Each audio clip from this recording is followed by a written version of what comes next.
was doing CFA, I was just pursuing CFA level 2 and level 3. I had already got the thought of probably I will also pursue FRM and CAIA, right? The reason why I did not is what you want to find out.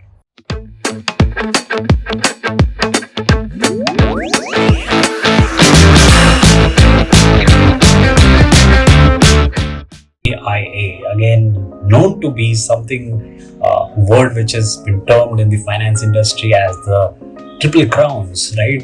In which the first crown is CFA, the second crown is FRM, and the third is CAIA, right? Now, talking about Chartered Alternative Investment Analyst, what is this? What's the whole buzz about, right? So you need to first understand what is alternative investments. Alternative investments means non-traditional investments like private equity, which private equity can invest into real estate, it can invest into businesses, it can invest into multiple such things, right? It can also invest into large private companies. Second is hedge funds. Hedge funds are popularly known in India as the alternative investment fund.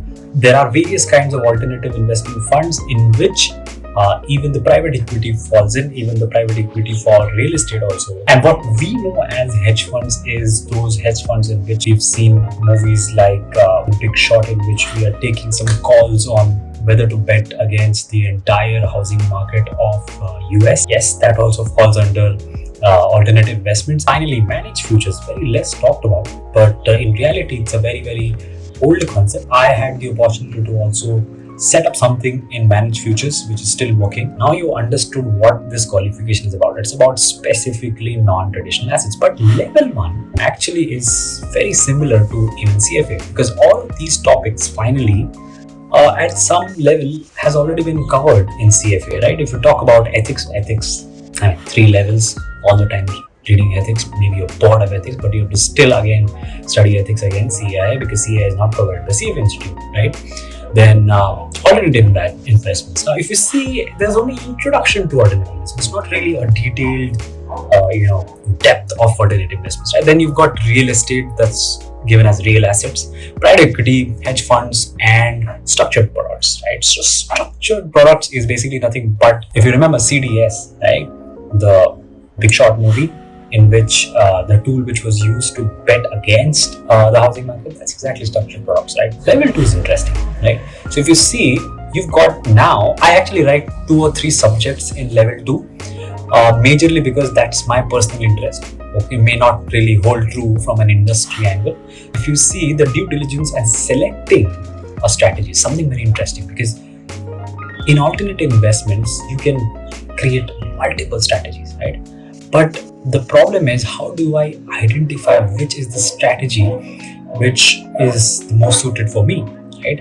And also the due diligence of selecting a fund manager is something which I like in the level 2 concept, right? If you look at the last topic, which is volatility and complex trading strategies. Now that CFA does not cover this, right? And CFA is not intended to cover this, because this is a very advanced concept. You'll have to you'll have to really practice in this field in order to even discuss volatility and complex trading strategies, right? Syllabus is good at level 2. Exam fees, it looks as if it's exactly similar to CFA, because even the numbers match mostly. Exam window more or less similar, happens twice a year.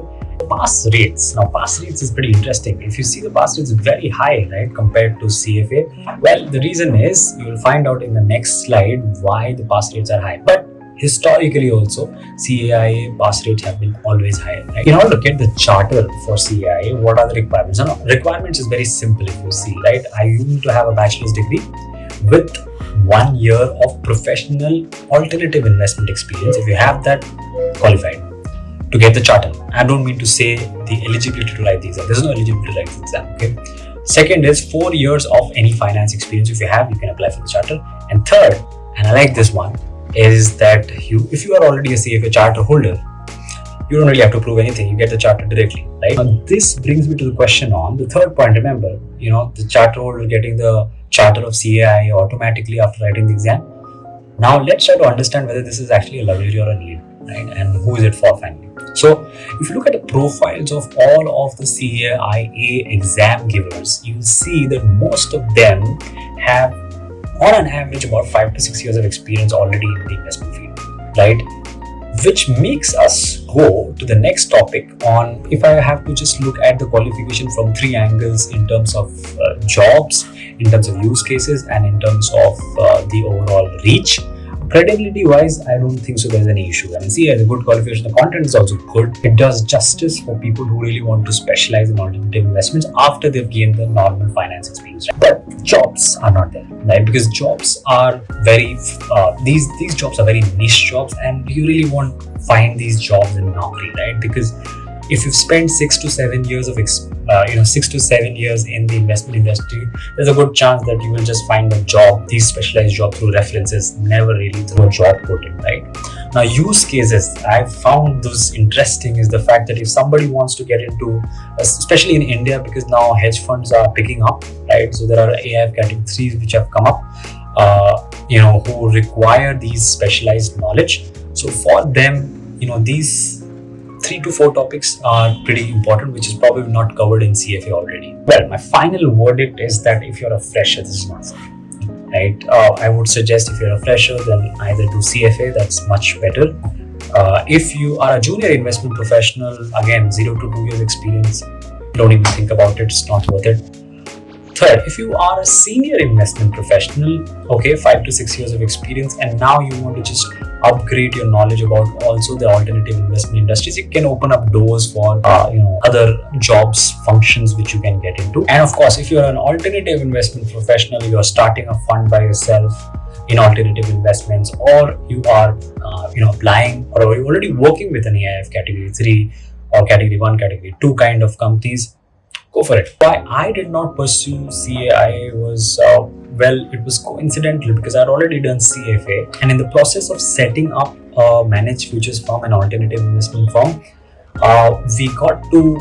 we had no choice but to read a lot of these concepts, not through a qualification, but through books and articles, and probably talking to people in investment professions. So the learning for those concepts already happened. So that's my review about CAIA, guys. I hope you enjoyed this small video, and if you liked it, please let me know in the comment box. If you have any questions, please put it in the comments box, and do subscribe to the channel. I'll see you again. Bye bye.